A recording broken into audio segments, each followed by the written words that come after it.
بسم اللہ الرحمن الرحیم۔ السلام علیکم۔ میں ہوں آپ کا بھائی عباس حمدانی اور آپ دیکھ رہے ہیں جعفریات ٹی وی۔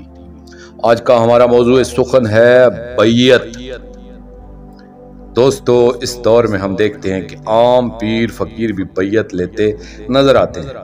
اس لیے یہاں یہ بتا دینا بھی لازم ہے کہ شیعہ مسلمات میں سے کہ دور غیبت میں کسی فرد کی بیعت جائز نہیں ہے، کیونکہ بیعت صرف امام زمانہ اجل اللہ فرج شریف کی ہی ہو سکتی ہے۔ شیعہ طریقت و روحانیت میں جو سلسلہ بیعت ہوتا ہے وہ مرشد کی بیعت کا نہیں ہوتا، بلکہ امام زمانہ اجل اللہ فرج شریف کی بیعت مرشد کے ہاتھ پر ہوتی ہے۔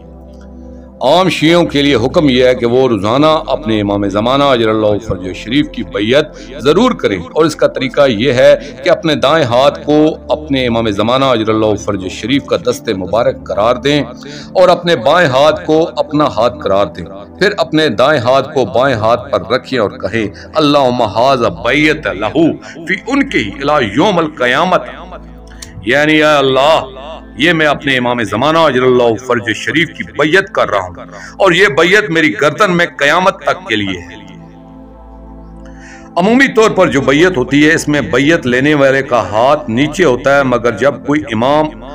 علیہ الصلوۃ والسلام کی بیعت ہوتا ہے تو پھر ان کا ہاتھ اوپر ہوتا ہے، کیونکہ حضور اکرم صلی اللہ علیہ وآلہ وسلم کی بیعت کا طریقہ یہی تھا، اور اس امر پر آیت کی سند بھی موجود ہے کہ جب آپ نے بیعت لی اور اصحاب کرام کے ہاتھوں کے اوپر اپنے دست مبارک رکھا تو آیت نازل ہوئی ید اللہ فوق ایدیہم،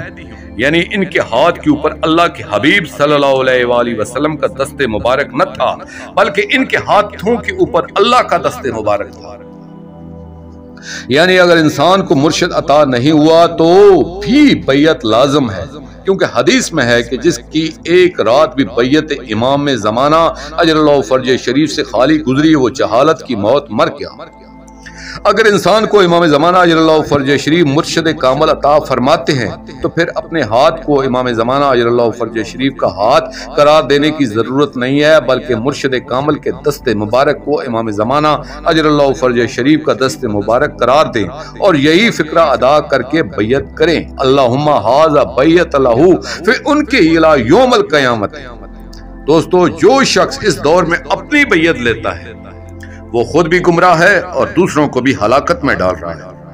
اس لیے لازم ہے کہ پہلے مرشد کے بارے میں اپنے امام زمانہ اجل اللہ فرج شریف سے دریافت کر لیں کہ میں کسے اپنا مرشد بناؤں۔ جب اس کا جواب مل جائے تو پھر اس کی بیعت جائز ہو جاتی ہے، کیونکہ اس کے بعد بیعت نہ کرنے کا کوئی جواز ہی باقی نہیں رہ جاتا۔ مگر یہ نہیں بھولنا چاہیے کہ بیعت امام زمانہ اجل اللہ فرج شریف کی ہی ہوتی ہے، نہ کہ مرشد کی۔ اس میں صرف ہاتھ مرشد کا ہوتا ہے۔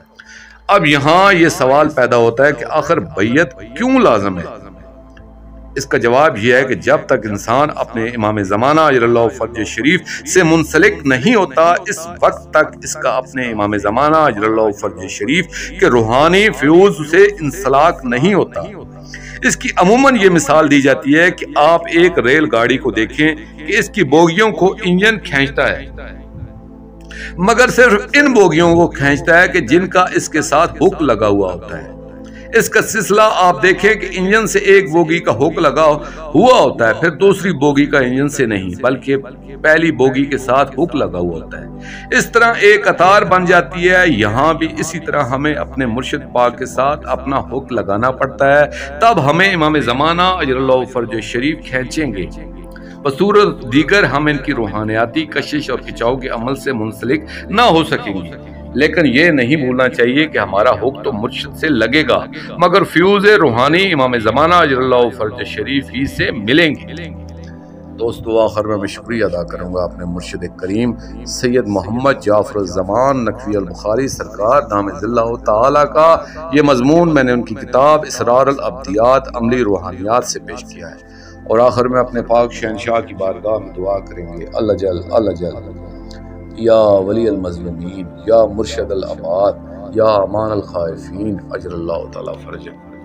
وصلوات اللہ علیکہ یا رب محمد وآل محمد صلی اللہ محمد وآل محمد، وعجل فرج آل محمد صلی اللہ علیہ وآلہ وسلم۔